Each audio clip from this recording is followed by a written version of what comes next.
Compañeras y compañeros, en el PRM estamos abriendo las ventanas a un futuro mejor.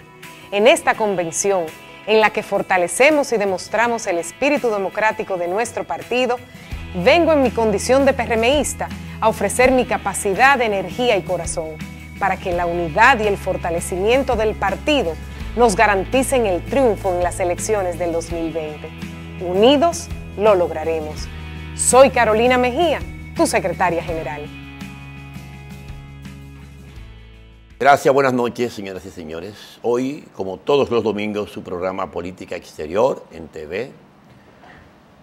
El doctor Orlando Gutiérrez es nuestro invitado, un destacado intelectual, profesor en el tema de las relaciones internacionales y un cubano dedicado a las luchas democráticas e institucionales de su país. Bienvenido, doctor. Es un honor para nosotros tenerlo como invitado en República Dominicana y en el programa Política Exterior en TV. No, el honor es mío y le agradezco esta invitación a participar en un programa que tiene peso intelectual en la República Dominicana. Así que gracias por permitirnos estar aquí. Muchas gracias. Doctor, usted acaba de dictar una conferencia magistral en la Pontificia Universidad Católica Madre y Maestra, que fue muy comentada, con una presencia masiva prácticamente de intelectuales y profesionales, estudiantes de relaciones internacionales y dirigentes de la clase política. ¿Cuáles fueron los ejes centrales de su disertación con relación al papel de las Antillas y sus relaciones con los Estados Unidos en términos históricos? Bueno, en primer lugar, quedé muy impresionado por la capacidad de convocatoria del Centro Pro Nación y le estoy muy agradecido a Pelegrín Castillo por haber instrumentado la invitación. Este es un país que yo no solamente quiero mucho, es un país que admiro mucho. Creo que los dominicanos, como gente que son libres, tienen un gran apego a su autonomía individual, son muy críticos de sus retos como república, de sus problemas, pero también hay que valorar lo que ha logrado este país, que ciertamente es la más lograda, la que más ha alcanzado las repúblicas hispanoparlantes del Caribe.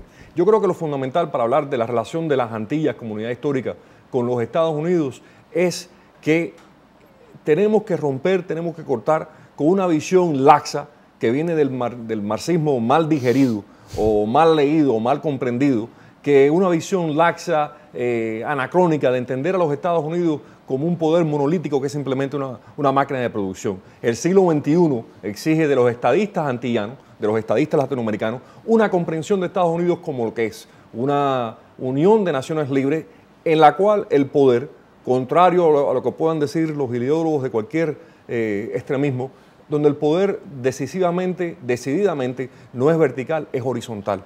Es un poder poderosamente horizontal. Y la presentación exitosa y el cabildeo exitoso de la comunidad antillana ante los Estados Unidos tiene que tomar en lugar esa realidad, que un poder horizontal requiere una agenda supranacional, requiere una unidad de concepto, una unidad de propuesta que no puede estar casada a la agenda de ningún partido político norteamericano, sino a los intereses, a los valores, porque los intereses nacen de los valores de las Antillas, comunidad, especialmente las Antillas hispanas, como comunidad histórica. Y esos valores e intereses parten de un principio fundamental que hay que estar muy claro. Parten del Estado de Derecho. En tanto en cuanto la región no abrace con toda sinceridad y con toda convicción el proyecto original de los próceres, de los fundadores de nuestra republicanidad, que es el Estado de Derecho, y es la tradición de derecho que nos viene de Roma y de España, y es la concepción del derecho humano como tal, que nos viene de nuestra misma civilización. Hasta que eso no exista, la región continuará estando en la falta de equilibrio en la cual se encuentra. Y para no divagar demasiado en esto, tenemos que comprender que uno de los causantes principales del desequilibrio en la región es precisamente la ausencia total del Estado de Derecho en Cuba, la existencia de un Estado totalitario, que contrario a las dictaduras autoritarias que hemos padecido, que gobernaban bajo el concepto legal del estado de excepción, el cual explica muy bien Carl Smith, el régimen totalitario, y en esto Ursula Pietri lo presenta muy bien, el régimen totalitario sacraliza el estado de excepción. Es decir, no dice, el Estado totalitario no te dice vamos a gobernar absolutamente por un tiempo, te dice la forma de gobernar absolutamente es la forma de gobernar y dispensa con el Estado de Derecho. Hasta que la región no se vuelque en un compromiso con el Estado de Derecho, que tiene por definición que ser universal y que atañera a todos los pueblos de las Antillas hispanoparlantes, no recuperaremos el equilibrio de la región y nuestra relación con Estados Unidos seguirá marcada por un desequilibrio en la comunicación.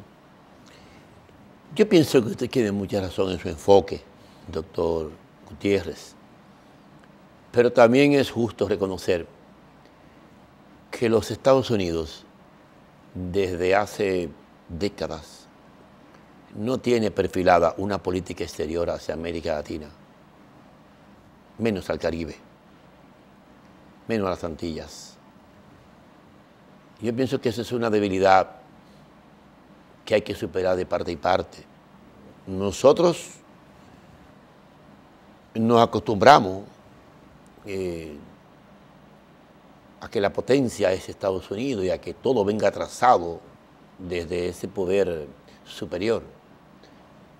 Ciertamente es vital la unidad antillana, la articulación de un bloque de integración político, económico y social.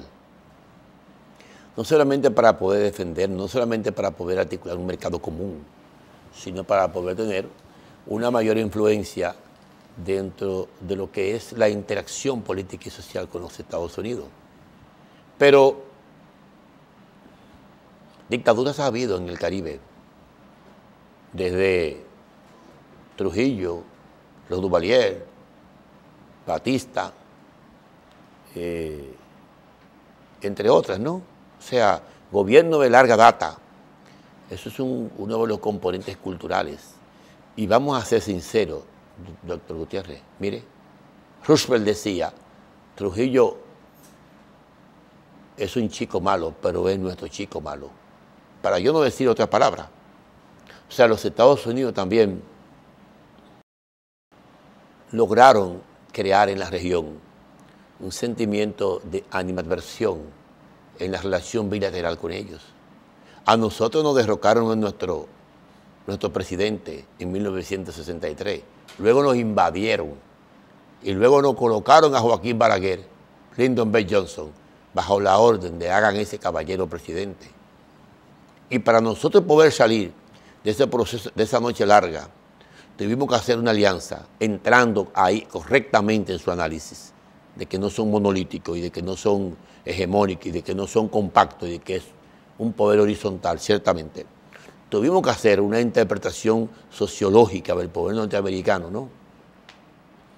Y entendernos con los liberales de Washington, digamos, con los demócratas y con un sector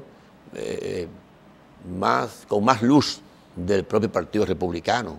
Y en el año 78, bajo el esquema de política de promoción de los derechos humanos del presidente Jimmy Carter, entonces acceder al poder aquí, bajo una gran sombrilla de solidaridad internacional, que las pocas democracias latinoamericanas y que la propia solidaridad de los demócratas norteamericanos y europeos nos ayudó a ganar. Pero hubo que vencer todos esos obstáculos que exactamente provenían de Washington. O sea, la relación no ha sido erróneamente del Caribe hacia Estados Unidos, también ha sido perversamente equivocada a partir de la política de las cañoneras, ¿no? A partir de la política de América para los americanos de Estados Unidos. Tiene que haber, digo yo, una reciprocidad y una reinserción en la articulación de una nueva política de cohabitación entre las Antillas y Estados Unidos, donde se restablezca la confianza mutua. Esos juicios que emitió el presidente Trump sobre los haitianos dejan mucha desconfianza en la comunidad caribeña, usted lo sabe, ¿no?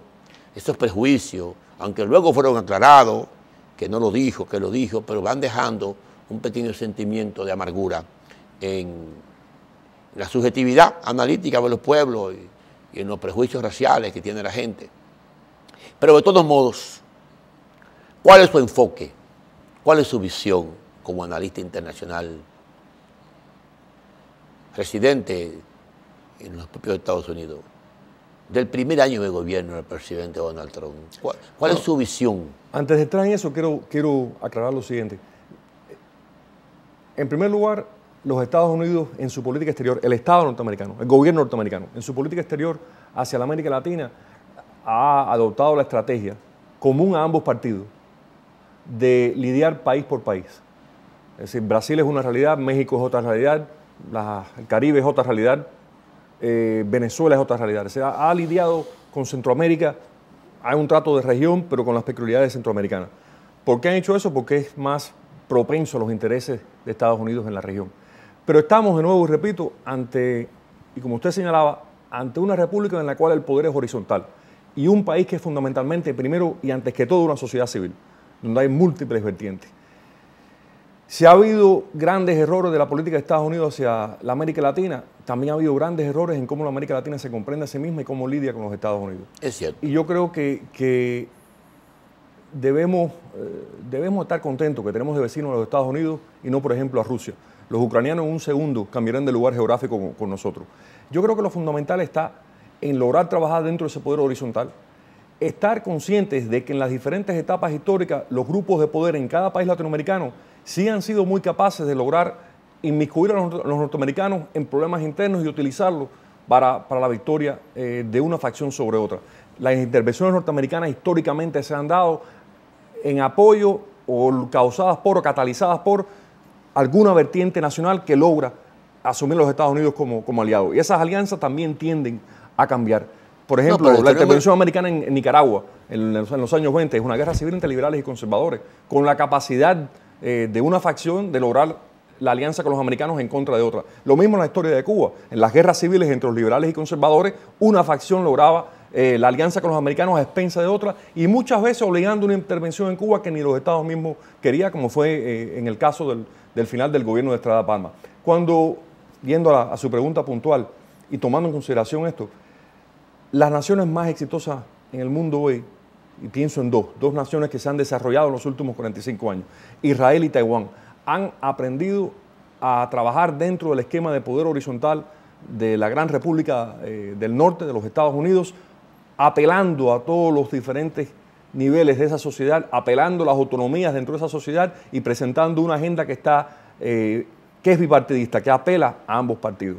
Yo creo que nos equivocamos, se equivocan los que plantean al gobierno de Trump como un accidente de la política americana. No es un accidente en la política americana. No, accidente no es. Es el resultado de un movimiento, de una forma de ver la realidad de Estados Unidos, de la proyección geopolítica de ciertas regiones de Estados Unidos y, como usted decía, que se sienten en desequilibrio, se sienten más representadas en los tratados y los pactos y el nivel de globalización de la clase gobernante de Estados Unidos urbana, de la costa este y la costa oeste. Este movimiento de redefinición de la política exterior de Estados Unidos, de la globalización a la comunidad de naciones, no es algo que surgió de manera accidental o coyuntural, es orgánico. Estuvo ahí antes de Trump y va a seguir después de Trump con mucha fuerza. Y se está viendo el mismo debate interno de Estados Unidos, en la guerra cultural que ahora hay en Estados Unidos, entre dos vertientes diferentes de ver la realidad americana, y sobre todo en el debate político medular de Estados Unidos, que es el debate político sobre el futuro del colegio electoral. Sí, pero usted sabe que eso es el resultado de una crisis estructural del modelo económico norteamericano, que se inicia con Nixon, que prosigue con Clinton, con algunos errores, ¿no? Y que se acentúa brutalmente con George Bush, hijo. Cuando ya le toca a Barack Obama restablecer la economía norteamericana, la calidad de los empleos son completamente inferiores a como estaban en 1978 o a como estaban en 1986, 90. Las estadísticas hablan de un restablecimiento de la economía, pero en proporciones muy inferiores, y ciertamente ese debate estalló en el centro de los Estados Unidos. Los grandes capitales norteamericanos emigraron, ¿verdad que sí?, hacia China y otras regiones del mundo. Y la economía norteamericana de alguna manera ha ido perdiendo peso, ha ido perdiendo trascendencia en el mercado global. China le ha estado succionando el mercado con América Latina. no solamente en venta, también en inversión, ¿no? También en inversión y de vez en cuando en cooperación. Pero por encima de esa modificación que tiene que hacer Estados Unidos estructuralmente dentro de su modelo económico para poder subsistir en esta batalla de gigante que se ve en el porvenir, ¿no? Por encima de eso, que es natural, que es comprensible, aunque no me identifico plenamente con el discurso de Trump, ¿no? No puedo identificarme, sencillamente, no forma parte de mi pensamiento político liberal.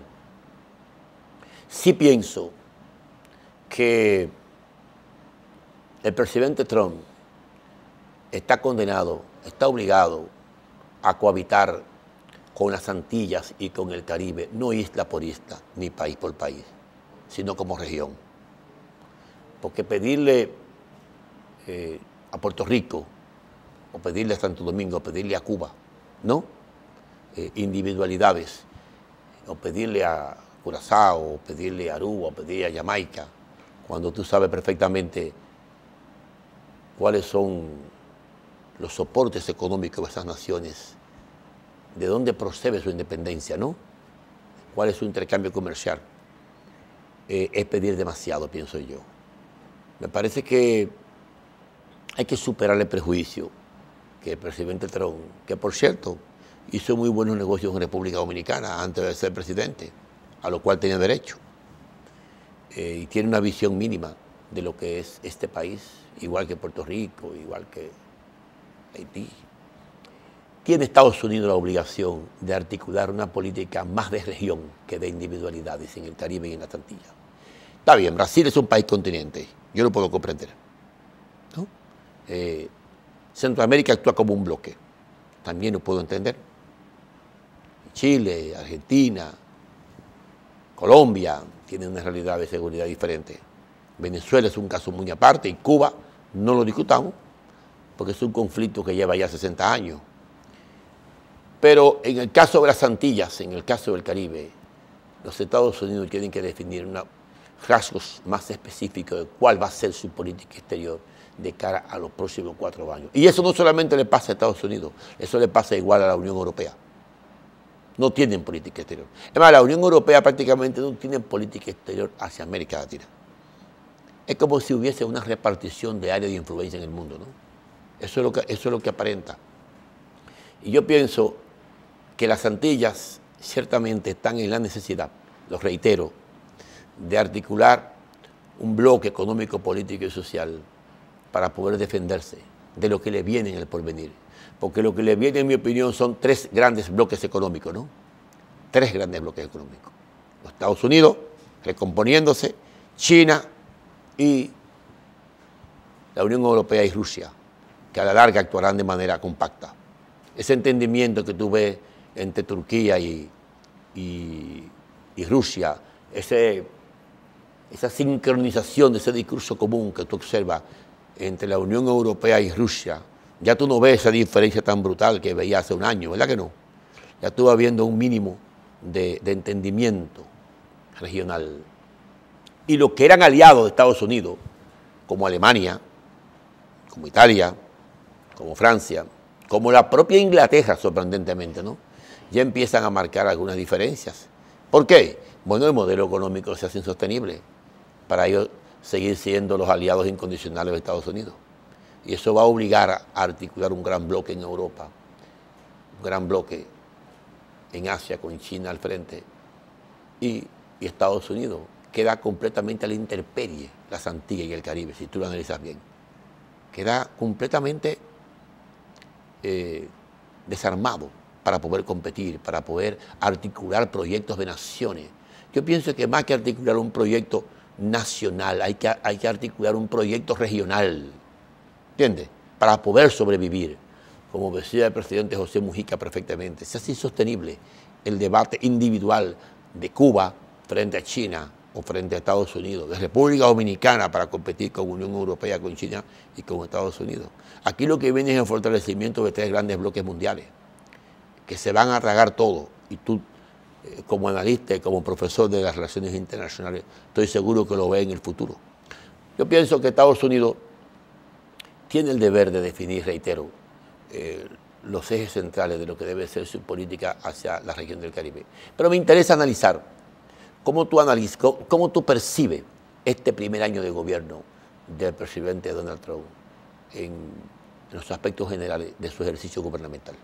No solamente en su relación con el Parlamento, no solamente en su relación con la sociedad norteamericana ni con sus aliados, no, sino en su ejercicio como presidente de la República. Tuve en él condiciones de estadista, tuve en él aspectos conductuales que tiene que corregir de su imagen, de su comunicación.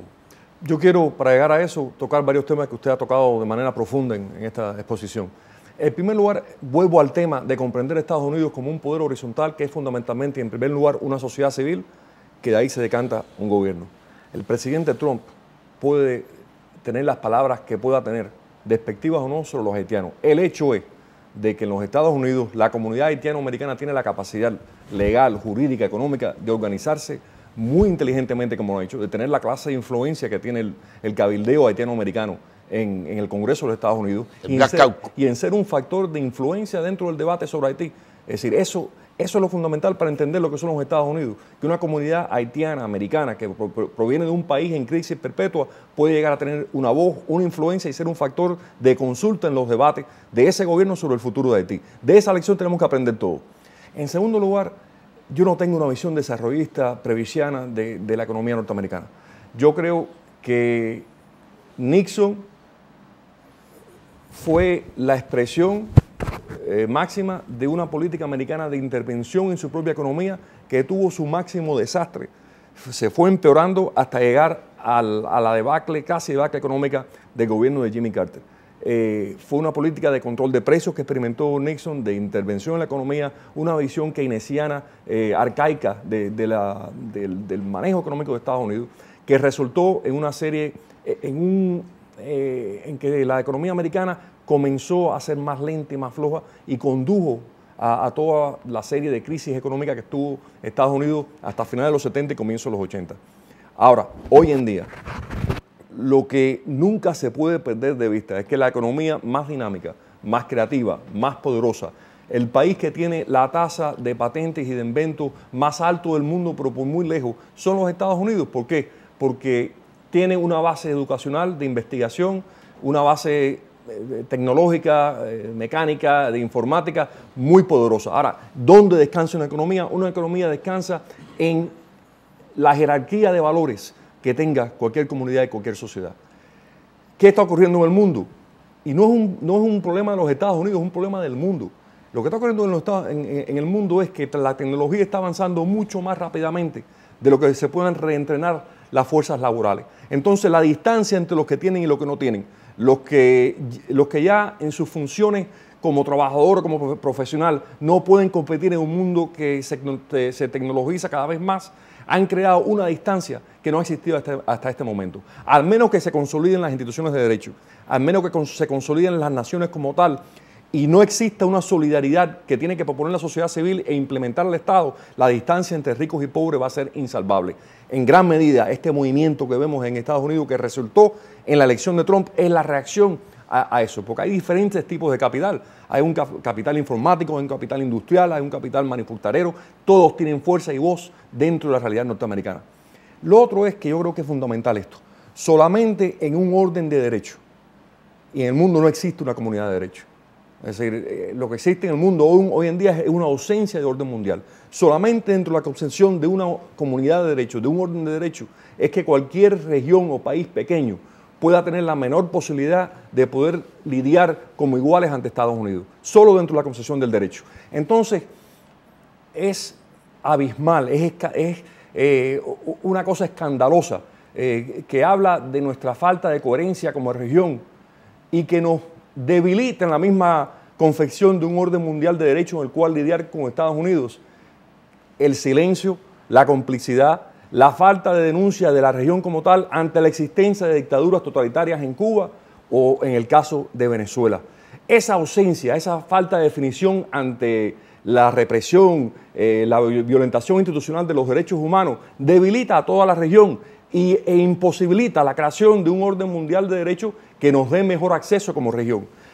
Si la Unión Europea, si la Comunidad Europea en aquellos momentos no estipula un rigor, un estándar democrático para toda Europa, Grecia, Portugal y España seguirían siendo dictaduras. ¿Qué fue lo que ocurrió e influyó en gran medida en la evolución democrática de esos países? Que la región, la Comunidad Europea, dijo, no, para poder ser parte de esto hay que ser democrático, hay que respetar los derechos humanos. Mientras América Latina siga con esa ambigüedad sobre lo que es el Estado de Derecho, los derechos individuales, los derechos humanos, seguirá debilitando su propia capacidad de lidiar con Estados Unidos como iguales en el único terreno que eso se puede dar, que es el terreno del derecho. Pero tú no puedes ocultar. Perdón, usted vería el primer año del gobierno No, pero déjame de Trump. hacer esta observación. Tú no puedes ocultar que en el marco de la Guerra Fría, los Estados Unidos cometieron el error fatal de articular gobiernos dictatoriales en América Latina como un escudo de protección para que no avanzaran los gobiernos de izquierda. Y de alguna manera, el gobierno de Jimmy Carter, con su política de promoción de los derechos humanos y de ponerle fin a los gobiernos dictatoriales, promovió una primavera política democrática. Cayeron las dictaduras de Argentina, de República Dominicana y de varias naciones de Centroamérica. Bueno, finalmente le correspondió al presidente Reagan ponerle fin a la dictadura atroz del general Pinochet en Chile, ¿no? Pero fue parte de la política de expansión de la democracia del Departamento de Estado a partir ya de la caída del muro de Berlín. Pero Carter lo hizo en plena Guerra Fría. Tuvo esa grandeza, tuvo esa luminosidad, tuvo esa brillantez. Yo pienso que si bien se cometen errores, si bien hay veleidades, ciertamente, si bien hay actitudes incomprensibles, como la de Honduras, donde se derroca a un presidente, se le manda en pijama en un avión, ¿no? Y Barack Obama sencillamente no dice nada. Ahora el presidente de Honduras hace un fraude brutal que la propia Organización de Estados Sudamericanos lo denuncia y los organismos multilaterales lo denuncian. Y bueno, tampoco han reaccionado de manera contundente los gobiernos de la región, ¿no? Es como si Honduras estuviera sumida en el olvido, en una inmensa soledad, es una pequeña nación bananera, guardando el respeto que me merece, ¿no? Y no aparece en la agenda política de los bloques. Pero yo estimo que la culpa es compartida. La culpa es compartida. Si bien las naciones no han podido consolidarse en el plano de un orden de derecho, si bien las naciones no han podido articular estructuras políticas permanentes, ha sido precisamente por la intromisión de los propios Estados Unidos. Tú no puedes negar el peso político de los Estados Unidos en las misiones militares, en el orden económico, en el orden social. Inclusive, hasta cierto sentido, las clases políticas dominantes necesitan permanentemente y sugieren la intromisión de los Estados Unidos en sus asuntos internos. Eso es cierto. Eso pasó en Santo Domingo en 1965. Fueron los militares los que le pidieron al presidente Johnson que invadiera el país. Ahí tú tienes razón, ¿no? Eso es público, eso no es oculto, eso no se trata de una imaginación, pero ya el embajador Tappert Bennett había recomendado la intervención norteamericana, lo demás fue puro papeleo. Y Johnson lo dice en sus memorias, no estoy dispuesto a aceptar otra Cuba al lado de los Estados Unidos, cuando lo que el país quería era un gobierno democrático, no una dictadura de izquierda. O sea, se cometen errores de manera simultánea de ambas partes en esa relación, en esa cohabitación que debe haber. Y muchas veces se ha roto la confianza que debe existir en la relación política del continente latinoamericano. Otras veces pienso que Estados Unidos no comprende culturalmente a América Latina y ciertamente América Latina no tiene una visión precisa de cómo opera la sociedad política norteamericana. Tú tienes mucha razón ahí. La ve de manera unilateral, la ve como imperio, solamente la ve como potencia. Solo un hombre en este país, José Francisco Peña Gómez, tuvo esa visión en el año de 1972, cuando decidió articular un espacio de comunicación con otros sectores de la sociedad norteamericana, intelectuales, académicos, políticos, de seguridad, y sencillamente establecer un rango de alianza que permitiese poner fin a la dictadura blanda de Joaquín Balaguer de los años 70 y rescatar la instauración de un Estado de Derecho y de democracia en la República Dominicana, que por suerte se ha mantenido hasta el día de hoy, sin riesgos.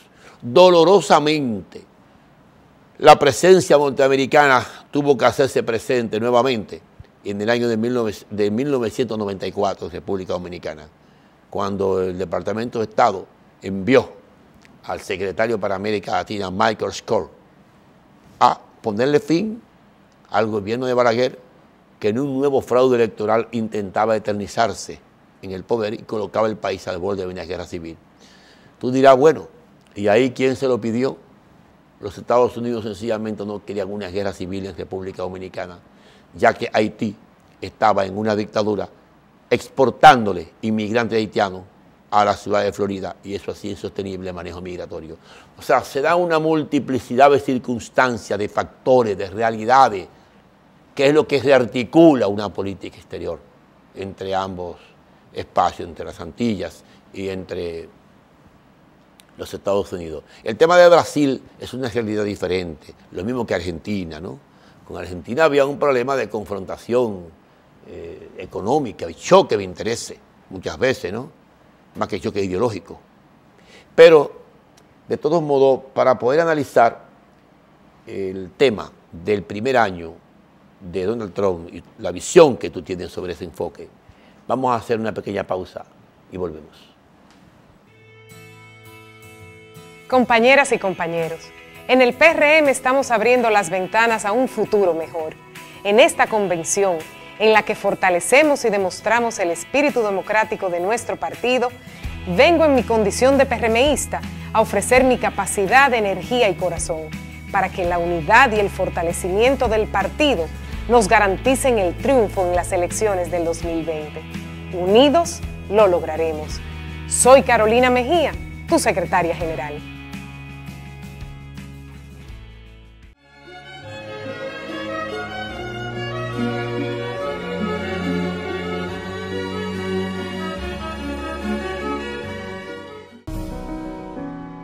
Con una flota moderna y de última generación, trabajamos al servicio de nuestros pasajeros.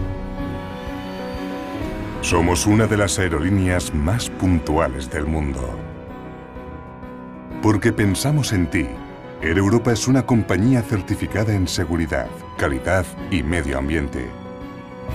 Te llevamos a más de 45 destinos. Air Europa, cada detalle cuenta. Lista para el deporte. Como en el play, pero en casa.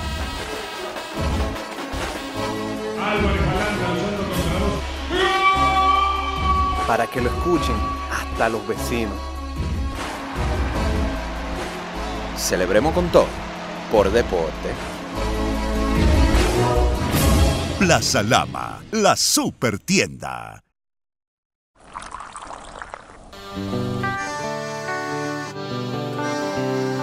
Desde mi ventana veo todo un pueblo, veo sus raíces y sus tradiciones, y siento el aroma ese que enamora, que nos da la fuerza, sabor a café. Y en toda la tierra reina la esperanza, también los recuerdos que nos hacen crecer. Estés donde estés, nos une el aroma que sabe a café.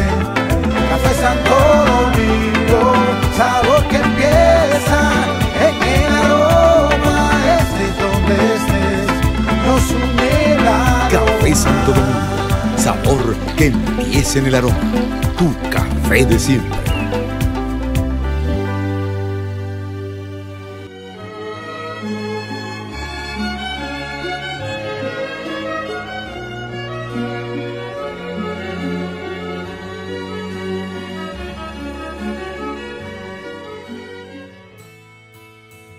Compañeras y compañeros, en el PRM estamos abriendo las ventanas a un futuro mejor.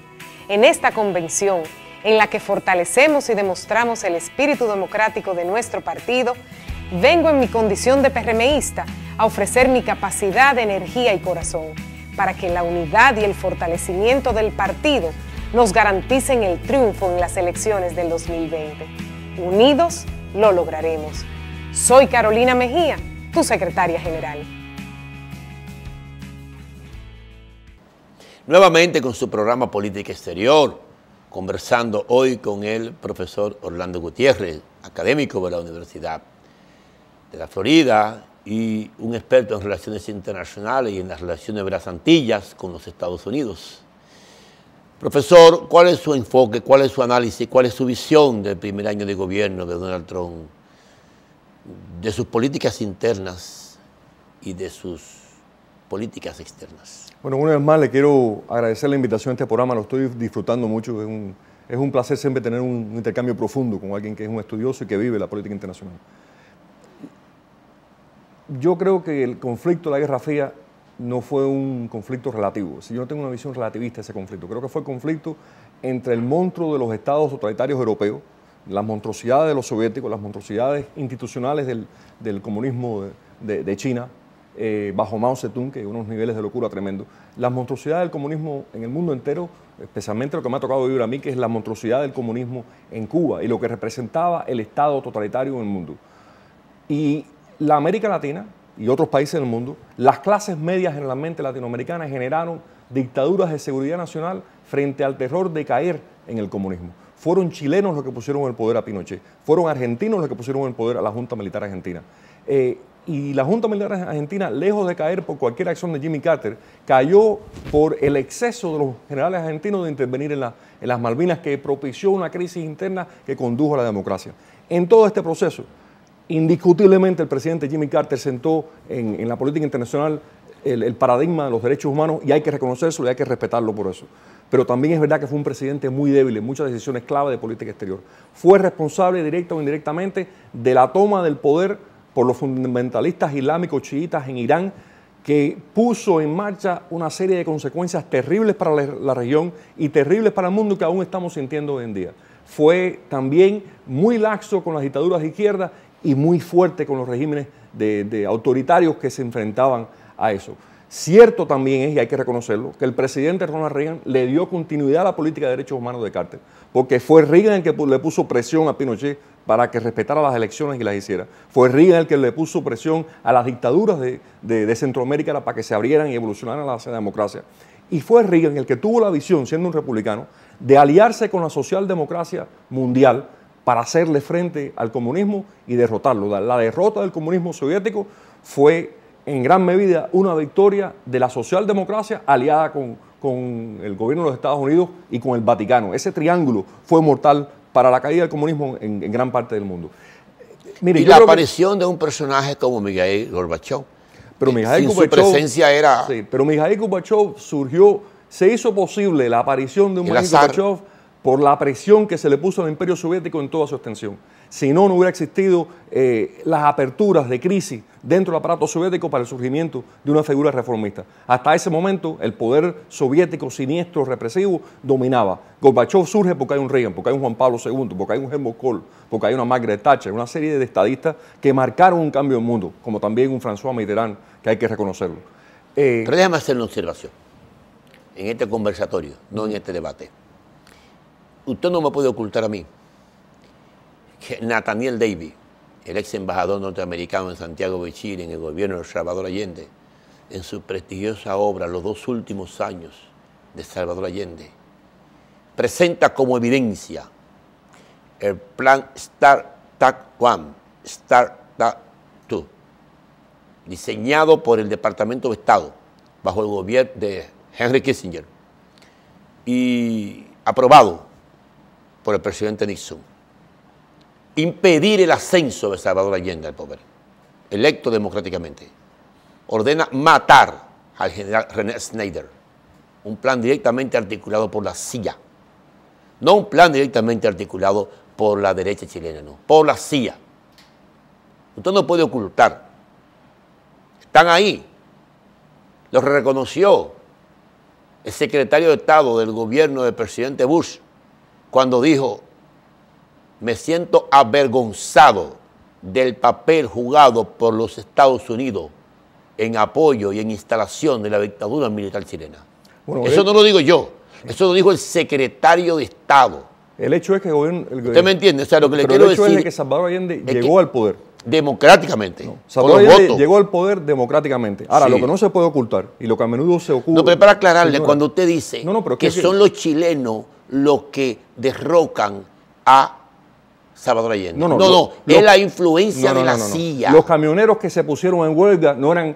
hubiera sido imposible la CIA contratar a los miles de mujeres chilenas, pero si a los miles de trabajadores, a los miles de trabajadores camioneros, a los miles de trabajadores chilenos, a las clases medias que se lanzaron a la calle a protestar en contra de un gobierno, el de Allende, que iba de manera progresiva hacia un régimen de fuerza. No se puede ignorar la presencia durante 30 días de Fidel Castro en Chile. Hay un antes y un después de la presencia de Fidel Castro. Está bien. Radicalizó el proceso interno chileno. No se puede ignorar la actividad de las milicias del movimiento insurreccional de izquierda, movimiento de izquierda revolucionaria en Chile, que comenzaron una serie de acciones fuera de la ley que polarizaron aún más a la clase media chilena. Entonces el golpe lo produjo ese estamento militar junto con la clase media frente a un gobierno que había perdido control de sí mismo. ¿Por qué la escolta de Salvador Allende era cubana? ¿Por qué estaban en la moneda en el momento del golpe de Estado Patricio Laguardia y las fuerzas especiales cubanas cuidándolo? ¿Por qué hay un pacto entre Pinochet y Castro para dejar que los cubanos salieran de la moneda? Porque hay una intervención directa, grosera, con falta de respeto a Salvador Allende por parte de los cubanos y los soviéticos. Hortensia Bussi misma, la viuda de Salvador Allende, ha pedido repetidamente democracia en Cuba.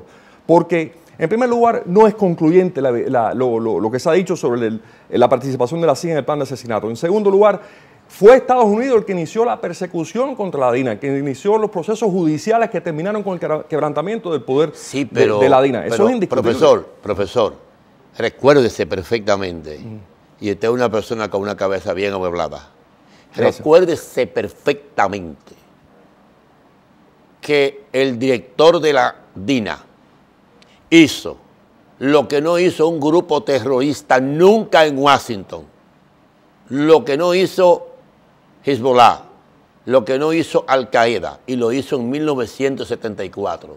Volar un coche 76. Por encima, 76. Por encima, óigame bien, del obelisco. Puso una bomba al ex canciller Orlando Letelier, a su secretaria, y creo que a su esposa, y lo asesinaron en pleno Santiago. Y Pinochet tuvo el valor de aparecerse en el 77 con ese general a una reunión del presidente en Washington, burlándose de los Estados Unidos. Usted no me puede negar, con todo el respeto que me merece, intelectual y personal, y la distinción de su presencia, usted no me puede negar que están consignadas las sumas de millones de dólares asignadas por Nixon para el plan de derrocar a Salvador Allende. No, yo creo que hubo un grupo chileno... es que lo consigna. Yo creo que al igual que Allende buscó la ayuda soviética y cubana para crear su gobierno de izquierda, hubo contrincantes chilenos que fueron a buscar la ayuda americana para enfrentarse a Allende, yo le pregunto, y la consiguieron. Pero yo pienso, ¿y usted cree que lo que sí sé es que... Pero usted piensa que los Estados Unidos piensan con faltas ortográficas. Los Estados Unidos matan al general Snyder. Es que no lo digo yo, óigame quién es que lo dice. Quien lo dice es Nathaniel Davey, en su libro, Los 2 últimos años de Salvador Allende. El embajador americano es el que lo cuenta. Oiga, el embajador norteamericano es el que lo cuenta en esa obra que yo se la recomiendo. La compré en Santiago de Chile. Y si no, en la obra Historia oculta de la dictadura militar de Ascanio Cavallo. Ahí está. No, yo lo que sé todo definido. Yo lo que sé es que la dictadura de Chile, de Augusto Pinochet, la cual es culpable, se le calculan de 2000 muertes, entregó el poder en 1989 después de perder elecciones. Pero bajo una presión como americana. resultado de una presión interna institucional. Y externa. Interna institucional de los otros factores de la Fuerza Armada, de la sociedad civil chilena que se movilizó, del hecho de que era un régimen autoritario y no totalitario, y que se vio obligado principalmente por la presión de los Estados Unidos, junto a estos factores internos de entregar el poder. En Cuba tenemos un régimen que lleva 58 años en el poder, sin una sola elección multipartidista, con miles de muertos, miles de presos políticos, más de 10.000 ejecutados, y no existe en la región una indignación y una denuncia de lo que ha ocurrido en Cuba, cuando sí nos vemos propensos y nos vemos motivados a denunciar lo que pueda ocurrir en Honduras o cualquier otro país donde hay un golpe de Estado a un presidente electo democráticamente. Si está mal lo de Zelaya en Honduras, está todavía peor el hecho que el pueblo cubano en 58 años no ha podido expresarse, no se le ha permitido expresarse democráticamente. Y es una inmoralidad que en la Cumbre de las Américas en Panamá se reciba a un dictador como Raúl Castro como si fuera un presidente legítimo. Eso nos quita seriedad ante los Estados Unidos, que es una sociedad compleja, una sociedad de valores, una sociedad que es verdad que pudo haber tenido errores en su política exterior, pero otras partes de esa sociedad han encabezado el esfuerzo precisamente por enjuiciar en materia de derechos humanos a los culpables de esos delitos. Pero yo le prometo un programa exclusivamente sobre Cuba. Me encantaría. Yo se lo prometo, sobre Cuba, porque Cuba da un solo programa. Pero en este caso yo quiero volver al tema. ¿Cuál es su enfoque del primer año del presidente Donald Trump? Mire, yo creo que no existe un bloque asiático independiente de los Estados Unidos. Creo que la economía china está, y la economía japonesa, y la economía de Taiwán, y la economía de Corea del Sur están tan ligadas entrañablemente con la economía norteamericana que no se puede hablar de dos bloques distintos, son bloques unificados. China tiene mucho cuidado en coordinar su política económica con los Estados Unidos porque cada país depende del otro, al igual que lo hace Japón. El país al cual Estados Unidos más dinero le debe es a China y el segundo es Japón. Entonces creo que lo que ha hecho Donald Trump en su primer año, errores todos los conocemos, aciertos del gobierno de Donald Trump. No, pero también dígame los errores, para el televidente edificarlo. No, voy a empezar por los aciertos porque... Por los aciertos primero, correcto. Hay todo un aparato de información que ya canaliza los errores. Los aciertos del gobierno de Trump, liberar la economía norteamericana. Es decir, el programa de desregulación, el programa de corte de impuestos, el programa de eliminar restricciones a la empresa privada norteamericana, el programa de confianza o los pasos de confianza en proteger la industria americana ha resultado en lo que estamos viendo, un despegue de la economía americana en su productividad, en su dinamismo, que se está sintiendo a todos los niveles. Creo que otro acierto del presidente Trump... Aunque apenas es un inicio de esa política. Sí. Es un inicio. Pero estamos viendo unos resultados fantásticos para Trump, para su gestión... Está heredando también, parte de la política de Obama. Todos heredan. Todos heredan, claro. Porque ahí hay un gobierno de continuidad, de instituciones. Sí, pero la política de desregulación, la política de incentivo a los mercados domésticos, a la producción doméstica está teniendo resultados tremendos. Por eso vemos una cosa que no veíamos hace años, el respaldo de sectores importantes del sindicalismo americano a la gestión de Trump. Creo que el otro acierto tremendo que ha tenido Trump es una política clara, moral, de alineamiento con la democracia en Cuba. Creo que lo que hizo la política del presidente Obama hacia el régimen de Raúl Castro fue destructiva, fue desalinear a Estados Unidos con el derecho del pueblo cubano a la libertad, a la democracia, y fue aceptar como normal al dictador más longevo, la dictadura más longeva de la región. Creo que también ha sido muy positivo el hecho de que el presidente Trump ha vuelto a enmarcar o a perfilar a Irán como lo que es una dictadura que amenaza los intereses fundamentales de Estados Unidos en la región y también la consolidación de los estados democráticos en toda la región. La extensión del imperio iraní por todo el Medio Oriente bajo Obama es una cosa temible y es una cosa que puede llevar a toda la región al conflicto. Así que felicito esos aciertos, entre muchos otros, de Donald Trump.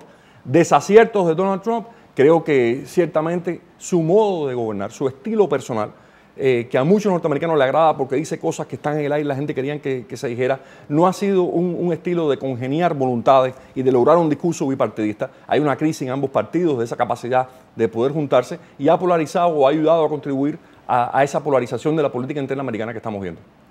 ¿Usted no cree que Estados Unidos ha roto con su política de aliados en Occidente precisamente no solo por el estilo comunicacional del presidente Trump, sino también por su nuevo enfoque económico que trae, que afecta intereses en determinadas regiones del mundo, como es el caso de su notable distancia con la primera ministra de Inglaterra, con la primera ministra Angela Merkel, y con otros jefes de estados europeos que históricamente eran aliados, con su aparente confrontación inevitable con China, que aunque es una batalla a largo plazo por la interrelación de sus economías y por la interdependencia de sus economías, pero se ve venir esa confrontación. Mire, China está tan compenetrada con la economía americana que ni le conviene a los norteamericanos ni a los chinos un enfrentamiento directo. Por eso China le tolera a Estados Unidos el nivel de denuncia que mantienen todas las administraciones norteamericanas de la violación de los derechos humanos en Cuba.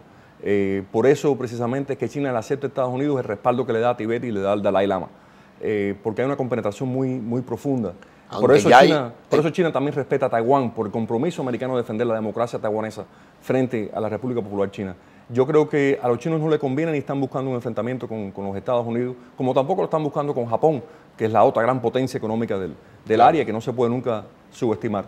Yo creo que Donald Trump responde a un movimiento dentro de los Estados Unidos que emana de un sector del país, de unos grandes sectores vitales de la economía americana, de la sociedad americana, que se vieron, como usted señaló al principio del programa, desventajados en las alianzas globales de Estados Unidos, donde intereses de las grandes metrópolis de Estados Unidos se pusieron por encima del sector productivo del centro del país.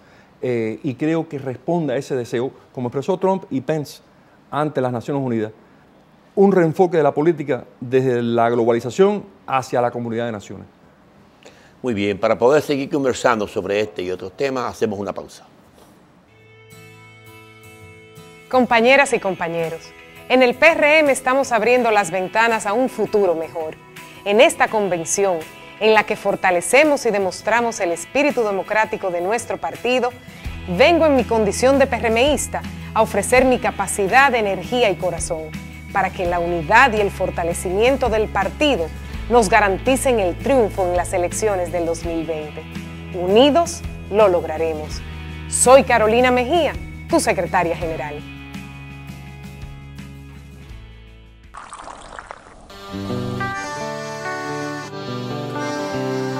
Desde mi ventana veo todo un pueblo, veo sus raíces y sus tradiciones y siento el aroma ese que enamora, que nos da la fuerza, sabor a café.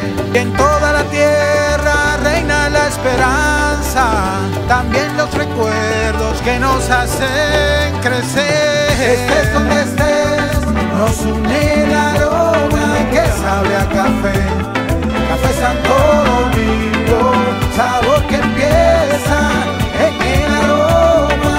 Estés donde estés, nos une el aroma. Café Santo Domingo, sabor que empieza en el aroma. Tu café de siempre.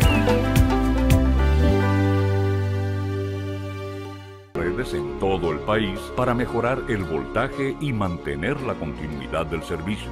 Se construyen 8 nuevas subestaciones, 16 en proceso de repotenciación, 24 en total. Avanzamos con 1.825 kilómetros de redes rehabilitadas, 268 kilómetros de nuevos circuitos, más de 20.000 clientes prepago, 243.000 clientes normalizados, 212.000 nuevos clientes telemedidos, alcanzando ya más de 340.000 en las 3 sedes. Corporación Dominicana de Empresas Eléctricas Estatales, CDEE, hacia la solución definitiva.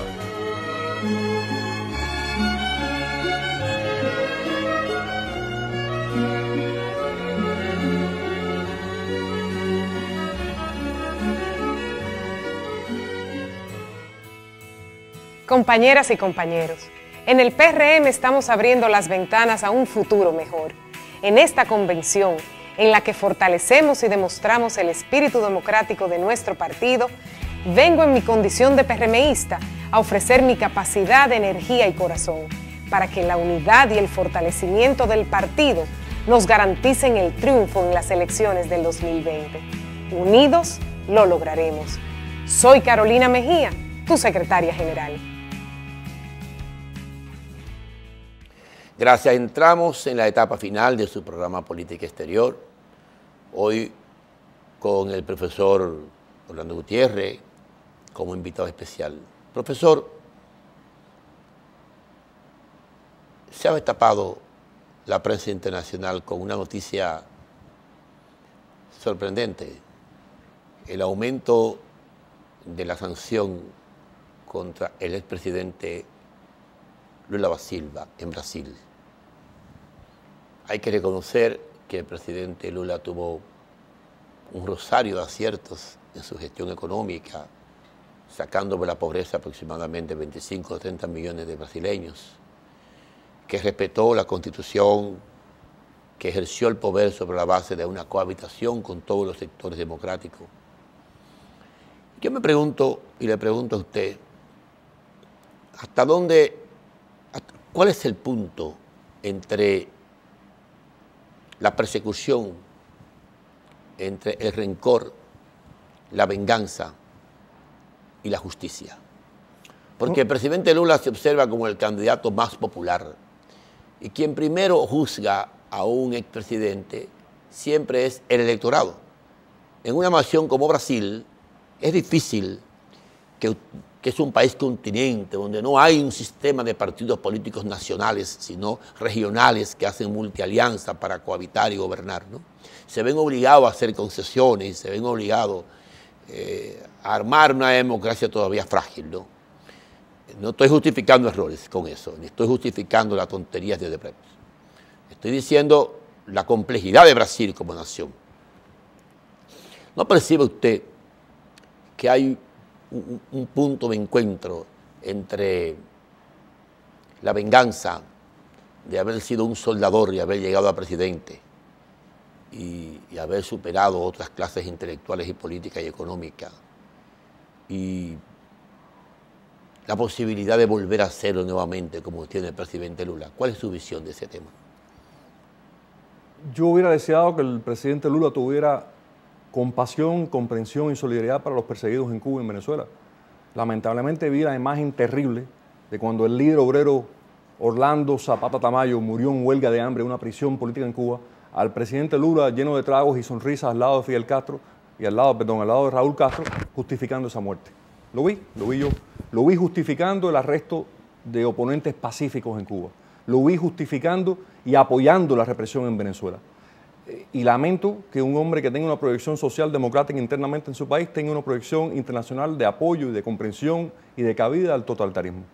Creo que, lejos de juzgar a los partidos políticos brasileños, que no puedo hacer porque no conozco suficiente la realidad brasileña para hacerlo, sí puedo decir de que es una señal saludable que una democracia pueda enjuiciar y pueda debatir y pueda poner bajo la justicia a cualquier figura en el país, sobre todo los expresidentes. Eso habla de la vitalidad de las instituciones. Si el presidente Lula es inocente, triunfará en los tribunales. Si el presidente Lula no ha cometido ningún delito, no podrá ser encontrado culpable. Pero el hecho de que una democracia pueda someter a juicio a un gobernante habla de la salud de esa sociedad y de ese país. Si esto es una persecución política contra el presidente Lula, como es persecución política la emprendida contra el senador Bob Menéndez en los Estados Unidos, habla de la democracia brasilera y habla de la democracia norteamericana, que se puede enfrentar un político a esas acusaciones y triunfar en la corte, donde no está sometido ningún gobernante a una corte y donde pueden pisotear la ley cada vez que quieren hacerlo, y donde asesinan a los opositores políticos como asesinaron a Osvaldo Payá en Cuba, es en los regímenes totalitarios de una Venezuela y de una Cuba. Entonces, mi observación es esa. De todos modos, profesor Gutiérrez, un placer conversar con usted. Tenemos la esperanza de tenerlo nuevamente en nuestro programa y analizar largamente el tema del gobierno cubano, la transición y la llegada de un nuevo gobernante que esta vez evidentemente no llevará el apellido Castro, según está pautado en ese modelo que allí gobierna. Gracias, será hasta el próximo domingo, cuando volveremos con su programa Política Exterior.